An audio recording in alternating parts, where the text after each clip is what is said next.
Guys, this is Pam and welcome back to my channel. So I finally got a hold of the Tom Ford Rose Fragrance Collection and I have it here with me. I have been wearing these for the last couple of weeks and I'm here to tell you my honest and no hype opinion on these three fragrances. So I just got the travel set. It all comes, let me see, 0.34 fluid ounces per each perfume, and that would be 10 ml each. So it is a set of the three. Again, we are talking about the Rose Garden fragrance collection. It's Rose de Chine, Rose d'Amalfi, and Rose de Russie. Let me tell you though, the way that they have packed these perfumes, it's so hard to remove it from here that you end up kind of spraying the atomizer, the perfume, as you take it out. So I have already loosened it for this particular review. So let's go ahead and get started with Rose de Chine. Rose de Chine reminds me a lot of Rose Prick. That's basically the most I can give you, okay? So, like Rose Prick by Tom Ford as well, Rose de Chine is very bright and green, sweet rose. It is very pleasant, but if you already have a Rose Prick, I don't really see the need for getting Rose de Chine. So this is a Rose de Chine is basically an eau de toilette version of Rose Prick. Again, it's green, it's bright, very much rosy. Yeah, it's basically Rose Prick, just much lighter, more effervescent. It doesn't last as long and it doesn't project as much as Rose Prick. So if you do like Rose Prick but you don't like how potent Rose Prick is, then Rose de Chine is for you. And this small travel bottle should actually last you a while. I mean, it depends how much you spray and how strong you want your perfume. Yeah, it's a green, bright, kind of fizzy rose, stemmy, somewhat sharp at the same time. And I apologize about the background. If you hear it, it's my 5-year-old acting up. So that is Rose de Chine, and let's go ahead and talk about the next one, which is a Rose de Russie. Okay. So Rose de Russie, once again, is very reminiscent of Tuscan leather. It's basically Tuscan leather, but with a different opening in mid. I actually wore it one time. I have Rose de Russie here, and I have Tuscan leather here, and at the very dry down, it smelled the same to me. So if you do already like Tuscan leather, but you kind of want a different variation with a rosy touch, and this to me, Rose de Russie to me has more of like a greenish hint to it in comparison to Tuscan leather. Then you know, I do recommend it for you if you already like Tuscan leather, or if you don't have Tuscan leather yet and you're deciding which type of leather fragrance you would like. So I would definitely call Rose de Russie a leather fragrance. It's a very leathery, but all throughout the perfume you do smell rose, but that rose is more prominent in the opening in mid, and in the dry down it's definitely way more leathery and sweet. Yeah, it's like it's just like a different version of Tuscan leather. If you're deciding Tuscan leather or Rose de Russie, it's really up to you. If you want just straight up leather that's nice and sweet and kind of herby, then go for Tuscan leather. But if you want something with a rosy green touch, then go for Rose de Russie. And last but not the least, let's go ahead and talk about my favorite out of the three, which is Rose d'Amalfi.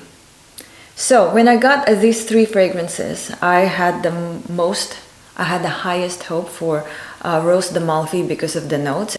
When I had it and then sprayed it on myself, the opening is amazing. Okay, I love the opening, love the mid. But when it went to the dry down, I was kind of disappointed because it felt like a totally different fragrance. So the opening of this one, I'm gonna explain to you. The opening of this fragrance is, if you have smelled A La Rose by MFK, it smells so much like A La Rose. It reminds me so much of that perfume. So for those of you who don't know how A La Rose smells, A La Rose is like a musky, wet rose. Almost like a literal wet and dewy rose that is sweet and musky. That's A La Rose, and it is beautiful, beautiful, beautiful fragrance. It's very hard to dislike. Even if you're somebody who does not like A La Rose, who doesn't like rose, A La Rose maybe is for you to begin with, and maybe start with the Eau de Toilette. Such a beautiful fragrance. So going back to Rose d'Amalfi, the opening is so much like A La Rose, which I love. And this is, it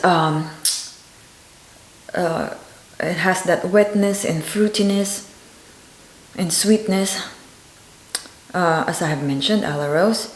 But when the mid hits, it gets really powdery.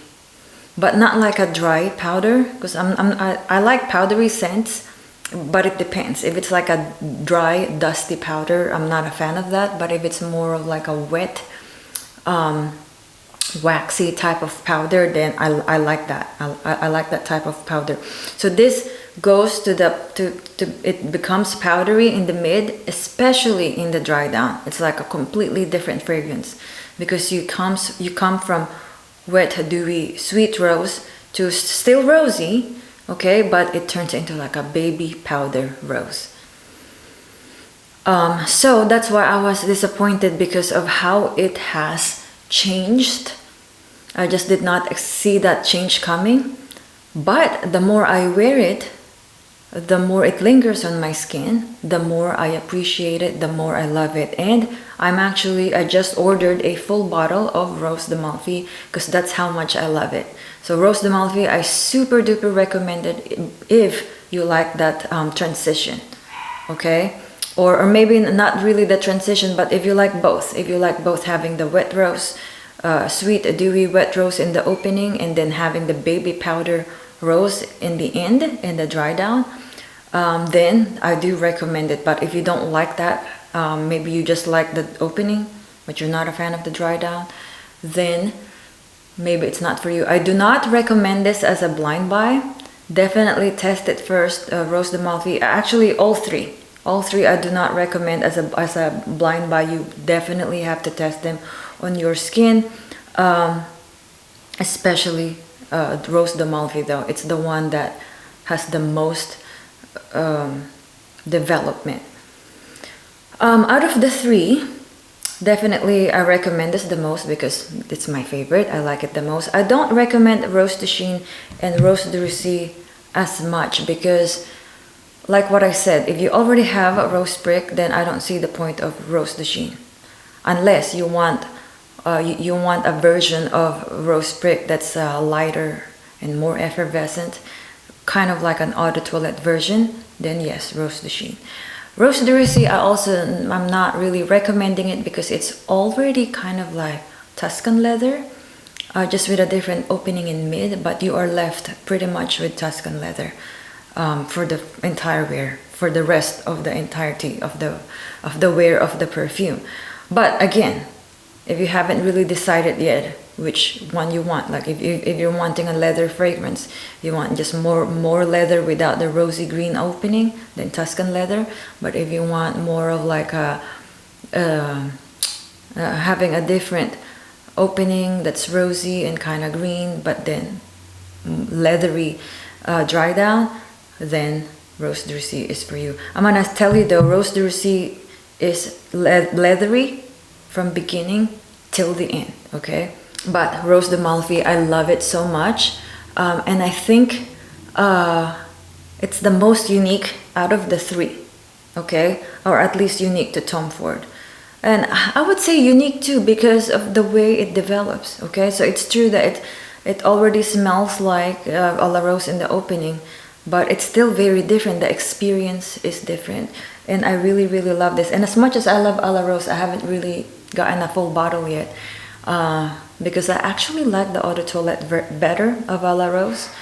And I'm waiting till they produce a big bottle, you know, because they just have like the small one and they have a big bottle of the Eau de Parfum, and I want a big bottle of the Eau de Toilette. So I'm gonna wait till they have a big bottle of the Eau de Toilette. I'm hoping that they will produce one, and then I will get that one. But for now, love Rose d'Amalfi. I cannot wait to get my full bottle. It should be here in a couple of days. I got it from Saks.